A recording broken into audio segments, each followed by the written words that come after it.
সরকার যদি থাকতো অবশ্যই আজকে এই জায়গাটা আসতো। সামান্য একটু তেল ছিটা গায়ে লাগলে কেমন যন্ত্রণা করে, আর এতগুলো বাচ্চা আগুনে পুরো মারা গেছে। তাহলে বুঝেন কতটুকু যন্ত্রণার জিনিস। যেই বাবা মাদের সন্তান হারাইছে তারাই একমাত্র বুঝতেছে। ভাইয়া বলবো খবর পেয়ে আসছি, কিন্তু মানে কথা বলার কোনো ভাষা নেই।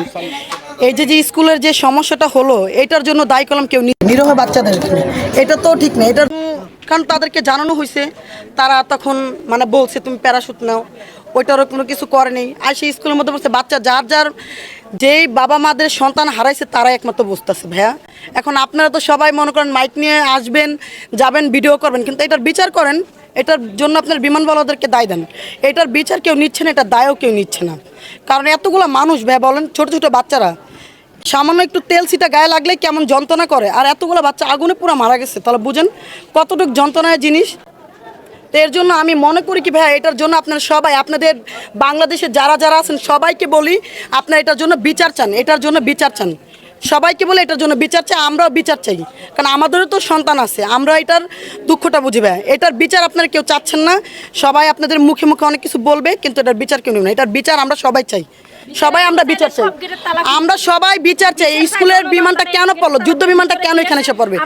কারণ কন্ট্রোল রুমে জানানো হয়েছে, সেটা বিমানওয়ালারা সবাই জানে।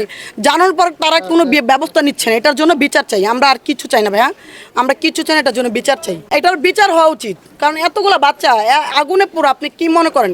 তাও স্কুলে ছোট ছোট ক্লাস 2-3 বাচ্চা, বয়স কতটুক বলেন, কতটুক বয়স?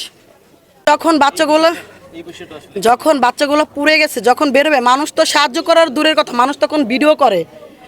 তাদের ভিডিওতে ভিউ দরকার, তারা তখন ভিডিও করে। একটা বাচ্চা বাঁচাবে না কি করবে তারা? ওগুলো মানুষ হয়তো ভিডিও করতেছে না, বাচ্চাগুলো নিয়ে কিছু একটা করতেছে। হ্যাঁ, মানবিকতা মরে গেছে। কারণ মানবিকতা যদি থাকতো তাহলে আজকে আমাদের সরকার যদি থাকতো অবশ্যই আজকে এই জায়গাটা আসতো। আসেনি। কারণ এখানে কোনো মানবতাই দেখি না। কারণ যারা বেঁচে আছে তারা মনে করেন কি বেঁচে থাকা মানে মারা যাওয়া ভালো। কারণ এমন অবস্থা হয়েছে, পুরো স্কুল ড্রেসগুলো শুলে লেগে গেছে। তাহলে বুঝেন তাদের ওই বাচ্চাদের কতটুকু কষ্ট হয়। তো এটার জন্য আপনারা সবাই বিচার চান। আমি মনে করি এটার বিচার হওয়ার দরকার। কারণ আমিও সন্তানের মা, কারণ আমিও জানি সন্তান হারানোর কতটা দুঃখের বিষয়। তো এটার জন্য ভাই আমি আর কিছু বলতে চাই না। এটার জন্য আপনারা বিচারের ইয়া করেন। কারণ মানবতা এই দুনিয়াতে নাই। এই সরকার যতই খারাপ থাকুক, কিন্তু সরকার যতক্ষণ ছিল, কারণ কোন মসজিদে দিব, যে মসজিদে নাকি বলে ধর্ষণ করে একটা বাচ্চা ফেলায় দেয়, এখনো তার ওই কোনো বিচারে আসে নাই, কোনো বিচার পাওয়া যায়নি। এখন কোনো মানবতা নেই ভাই, এখন কোনো মানবতা নেই। এখন একটাই অনুরোধ, আমাদের বাংলাদেশ সবাইকে বলি এই স্কুলের জন্য সবাই আমরা বিচার চাই বিমানবালাদের কাছে। কারণ তারা সবই জানতো, জেনে শুনে কিন্তু এই কাজটা করছে। এটা তাদেরকে আমরা দায় দিলাম।